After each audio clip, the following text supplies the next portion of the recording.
আমি আন্তর্জাতিক অপরাধ আদালতে আমার নিজের মামলাটি রেকর্ড করালাম। আমার এখানে প্রাথমিকভাবে 7 জনকে আসামি করেছি।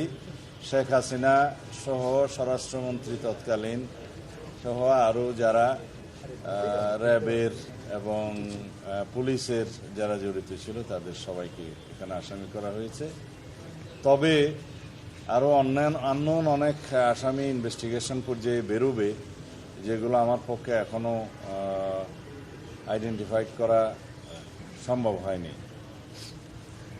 শুধু আমি আমার মামলার কথা বলবো না, বাংলাদেশের গত ফ্যাসিস্ট রেজিমে, শেখ হাসিনার অবৈধ ফ্যাসিস্ট রেজিমে যারা এনফোর্স ডিসঅ্যাপিয়ারেন্সের শিকার হয়েছেন আমার মতো, যারা জুডিশিয়াল কিলিংয়ের শিকার হয়েছেন, যারা পুলিশি নির্যাতনে মৃত্যুবরণ করেছে, যারা বিভিন্নভাবে আওয়ামী দলীয় সন্ত্রাসীদের দ্বারা নির্যাতিত হয়ে মৃত্যুবরণ করেছে অথবা অপঙ্গুত্ব বরণ করেছে, বিভিন্নভাবে মানবতা বিরোধী অপরাধ সংঘটিত হয়েছে, এই সমস্ত কিছুই আন্তর্জাতিক অপরাধ ট্রাইব্যুনালে যাতে মামলা হয়, যারা ভুক্তভোগী তারা যাতে মামলা করেন সেজন্য আহ্বান জানাচ্ছি।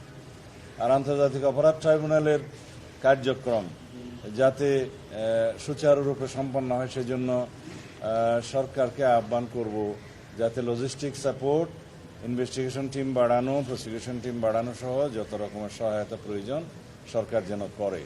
আমাদের পক্ষ থেকে আমরা যতটুকু সহায়তা আমাদের জন্য আমাদের ক্ষেত্রে প্রযোজ্য তা আমরা সহায়তা করব।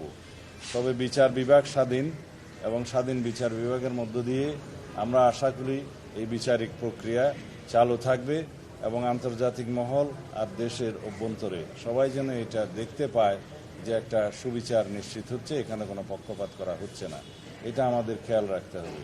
যেভাবে ওপেন কোর্ট ট্রায়ালটা মানুষ সরাসরি দেখতে পাচ্ছে, এটা আমাদের দেশের জন্য একটা নজির স্থাপন করেছে।